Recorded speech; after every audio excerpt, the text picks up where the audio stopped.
Nah, pertanyaannya, apakah dengan peraturan gubernur atau perda dapat merontokkan Undang-Undang Perlindungan Pekerja Migran Nomor 18 Tahun 2017 beserta turunannya? Assalamualaikum warahmatullahi wabarakatuh. Untuk pemirsa JW TV di mana berada, alhamdulillah pada hari ini kami di kantor Dewan Koordinasi Nasional Garda Prabowo akan mewawancarai pakar hukum bidang PMI, yaitu Bapak Amri Abdi Piliang, SHMH. Kebetulan alhamdulillah pada hari ini kita langsung wawancara beliau. Baik, gimana Pak kronologisnya terkait dengan PMI yang ada di Malang, Pak? Ya, jadi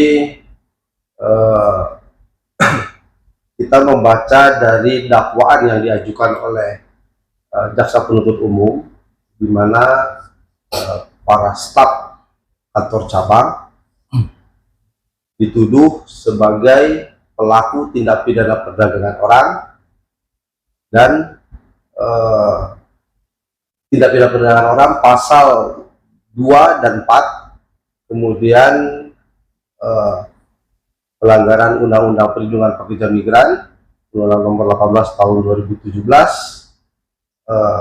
tentang memindahkan SIP dan melakukan penempatan orang perseorangan. Nah, di sini saya ingin menjelaskan bahwa negara harus hadir memberikan perlindungan kepada para pekerja migran Indonesia dengan menciptakan koridor bermigrasi secara aman. Maka berdasarkan amanat pasal 13 dan pasal 5 Undang-Undang 18 tahun 2017, yaitu persyaratan yang wajib dipenuhi oleh para calon pekerja migran, dibangunlah sebuah sistem tahapan proses yang namanya Sisko Perlindungan Pekerja Migran Indonesia, milik Kementerian Perlindungan Pekerja Migran Indonesia. Nah, tahapan proses ini hanya dapat dilalui oleh perusahaan penempatan pekerja migran Indonesia yang dasarnya adalah surat izin perekrutan yang diterbitkan oleh Kementerian Perlindungan Pekerja Migran Indonesia. Dasarnya dari mana? Yaitu dari permintaan negara penempatan dengan perusahaan penempatan pekerja migran Indonesia yang ada di dalam negeri. Kemudian menandatanganilah perjanjian kerjasama yang disetujui dan diketahui oleh Kedutaan Besar Republik Indonesia yang ada di negara penempatan. Jadi kami melihat tuduhan kepada para karyawan calon pekerja migran ini sangat tidak mendasar, karena seluruh tahapan proses mulai dari job order, SIP P2MI, yaitu surat izin perekrutan pekerja migran Indonesia, dan tahapan proses sebagaimana diamanatkan di dalam pasal 5 dan pasal 13 Undang-Undang Nomor 18 Tahun 2017 tentang Perlindungan Pekerja Migran telah dilaksanakan dari hulu sampai hilir. Artinya, setiap PMI yang telah lengkap dokumen itu tidak boleh dihalang-halangi keberangkatannya. Ya, pejabat atau siapapun dilarang menghalang-halangi keberangkatan PMI yang telah lengkap dokumennya, sebagaimana diamanatkan dalam pasal 13. Ya, dan pejabat yang menghalang-halangi keberangkatan PMI yang telah lengkap dokumennya, sebagaimana dimaksudkan di dalam pasal 70, dipidana penjara 5 tahun dan denda maksimal 1 miliar. Ya, artinya tahapan proses ini sudah benar. Kenapa bisa dituduh sebagai pelaku tindak pidana perdagangan orang? Kita bedah di dalam pasal 2 Undang-Undang Nomor 21 Tahun 2007. Ayat 1 itu adalah unsur tindak pidana perdagangan orang. Ada bujuk rayu, iming-iming, perekrutan, mobilisasi, ya, pengangkutan, penempatan, penjeratan hutang, dan lain sebagainya, ya. Dan ayat 1 ini tidak bisa berdiri sendiri, hanya unsur saja kemudian orang ditetapkan sebagai TPPO. Kalau hanya unsurnya saja, berarti kalau hanya ada perekrutan, mobilisasi, pengangkutan, dan adanya penempatan atau pemberangkatan, berarti jamaah umroh, jamaah haji TPPO. Jadi ayat 1 tidak bisa berdiri sendiri, harus memenuhi ayat 2. Maksud dan tujuannya untuk mengeksploitasi. Ada pengangkutan, ada perekrutan, ada penempatan. Dengan maksud eksploitasi, barulah kita uji eksploitasinya ada atau tidak. Jika ada, berarti bisa dikenakan pasal 2 sebagai tindak pidana perdagangan orang. Apakah dengan peraturan gubernur atau perda dapat merontokkan Undang-Undang Perlindungan Pekerja Migran nomor 18 tahun 2017 beserta turunannya? Ada peraturan pemerintah nomor 59 tahun 2021, ada peraturan Kementerian Tenaga Kerja nomor 9 tahun 2019, ada peraturan Kepala BP2MI nomor 7 tahun 2022. Apakah dengan pergub ini dapat membatalkan dan dianggap melakukan penempatan ilegal? Nah, ini perlu saya pikir ada ahli tata negara atau ahli administrasi negara yang dapat meluruskan. Dan saya berpikir ini bukanlah suatu tindak pidana, tetapi ini adalah sanksi administrasi. Sanksi administrasi, sanksinya ya tunda layan, bukan kurungan badan. Nah, ini kami perlu keadilan. Makanya kami memohon kalau ada pakar-pakar ahli tata negara atau administrasi negara, apakah iya hanya karena OSS-nya terlambat keluar, maka seluruhnya jadi tindak pidana perdagangan orang dan dituduh sebagai orang perseorangan menempatkan ke luar negeri. Padahal prosesnya berdasarkan SIP P3MI. Ada perjanjian antara PMI dengan perusahaan penempatan. Dan diketahui oleh Dinas Ketenagakerjaan. Kemudian ada kontrak kerja antara pemberi kerja di luar negeri dengan si calon pekerja migran Indonesia. Diketahui oleh agensi yang ada di luar negeri dan juga perusahaan penempatan pekerja migran Indonesia di dalam negeri, dan ditandatangani oleh Badan Perlindungan Pekerja Migran Indonesia dan dilegislasi disahkan oleh Kedutaan Besar Republik Indonesia. Tujuannya adalah ketika nanti ada perusahaan di luar negeri, maka kita akan mengacu kepada kontrak kerja yang ada. Itulah salah satu bentuk perlindungan dari negara. Mengapa hanya dengan peraturan gubernur atau peraturan menteri ini gugur semuanya konstruksi hukumnya, seolah-olah menjadi tindak pidana? Apakah ini penyesatan hukum? Ya, saya pun juga kurang paham juga bagaimana cara pemikiran ahli pidana yang kemarin didatangkan oleh JPM. Baik Pak, jadi proses hukum sekarang lagi berjalan Pak ya? Ya, lagi berjalan. Belum final kan? Belum. Kami juga nanti akan mendatangkan ahli juga, ahli pidana dan juga ahli dari Kementerian Perlindungan Pekerja Migran Indonesia. Semoga teman-teman PMI yang telah menjalankan proses dengan baik dan benar dapat segera berangkat. Sekarang mereka sudah terkatung-katung 8 bulan. Karyawan cabang P3MI sekarang ditahan sudah 8 bulan. Artinya ini kan menganiaya pelaku penempatan yang sudah menjalankan amanat sesuai dengan perintah undang-undang, tetapi dikriminalisasi.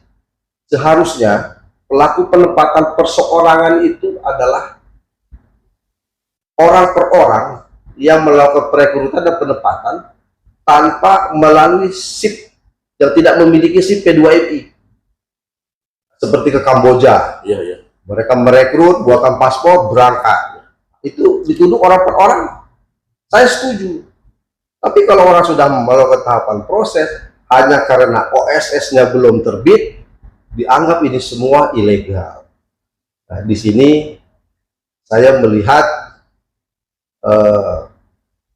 mens rea dari terdakwa, staf marketing pemasaran, staf marketing divisi Hong Kong PT NSP tersebut, dan juga kepala cabang Kota Malang serta staf administrasinya dituduh melakukan penempatan orang perorangan, padahal mereka hanya menjalankan perintah pusat. Di dalam amanat pasal 53 perintah Undang-Undang 18 tahun 2017, seluruh kegiatan kantor cabang menjadi tanggung jawab kantor pusat. Pengurusan OSS juga tidak tahu menahu para karyawan ini, yang mengurus adalah kantor pusat.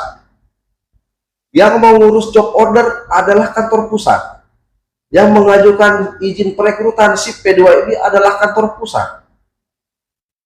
Maka kantor cabang ketika ada calon pekerja migran yang mendaftar, dia melakukan interview, seleksi, dan didaftarkan ke dinas ketenagakerjaan yang ada di kabupaten kota, dan diverifikasi semua dokumen, maka diterbitkanlah ID CPMI. Setelah masuk ID CPMI ke dalam Cisco, maka tahapan awalnya adalah pemeriksaan kesehatan. Ketika fit, diupload, berikutnya adalah pembuatan paspor. Paspor jadi diupload, kemudian adanya pelatihan, adanya sertifikasi kompetensi, uji kompetensi, dan selanjutnya ada visa kerja. Berdasarkan visa kerja maka penandatanganan kontrak kerja.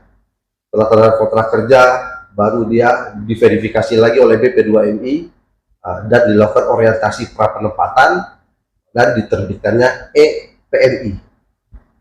Maka sudah boleh diberangkatkan ke negara penempatan. Artinya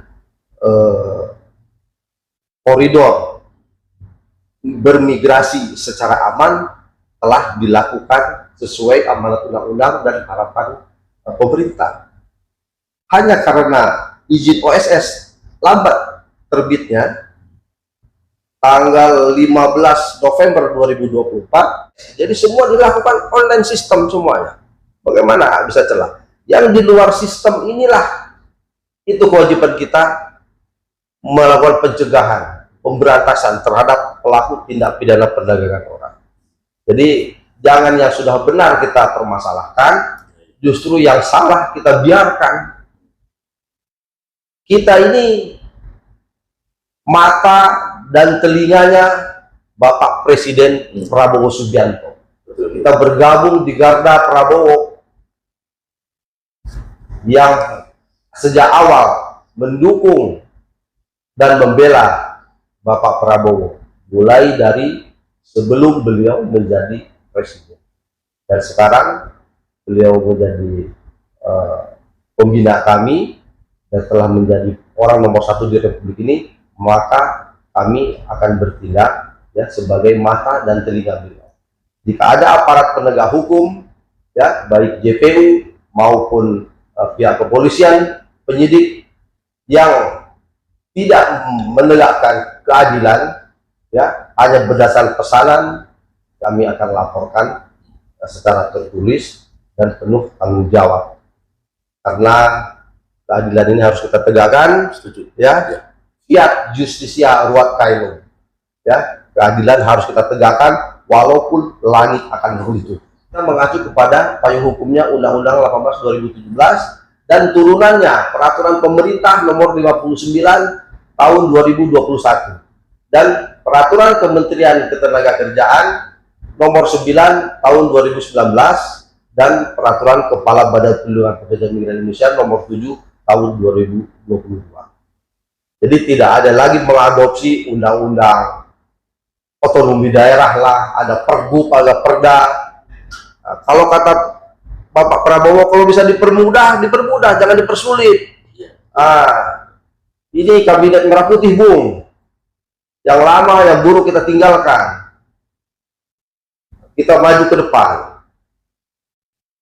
Mungkin begitu, Ya. abangku.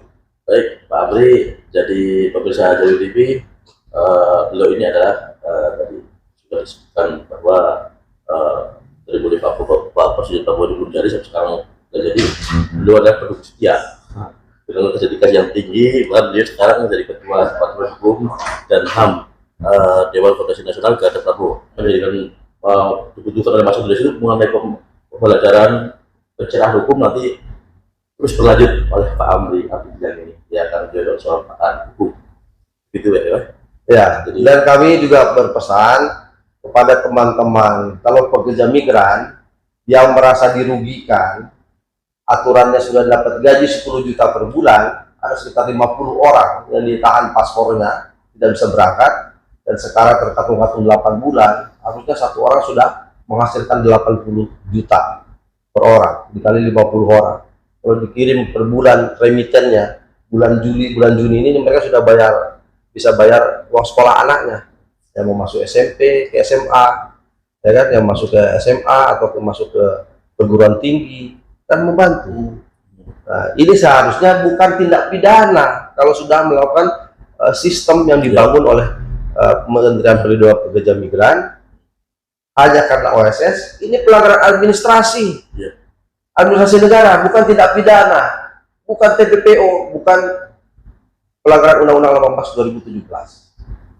Nah, maka ini saya perlu mendatangkan ahli administrasi negara atau ahli tata negara. Bagaimana konstruksi hukumnya? Apakah peraturan gubernur dapat meruntuhkan semua konstruksi hukum yang dari undang-undang, peraturan pemerintah, peraturan menteri, sampai peraturan kepala badan, semua dianggap ilegal gara-gara tidak memenuhi, bukan tidak memenuhi ya, OSS-nya sudah terbitnya terlambat, izin operasional cabangnya sudah keluar bulan Februari, sebenarnya tidak perlu dipermasalahkan. Oh, sanksinya bukan kurungan badan, bukan pidana. Nah, ini kita perlu tegakkan keadilan. Baik, bisa beliau adalah seorang pejuang hukum, pakar hukum PMI khususnya. Apalagi sekarang dengan kasus-kasus seperti ini adalah pembelajaran buat semuanya. Jadi maka dari itu pemirsa Jawi TV berada, mungkin berikutnya lagi nanti ada tulisan dari beliau mengenai terkait dengan PMI. Jadi terima kasih atas apresiasi dari semua pemirsa Jawi TV di seluruh Indonesia. Jangan lupa nanti untuk memberikan komen, subscribe-nya agar tetap eksis Jawi TV. Demikian.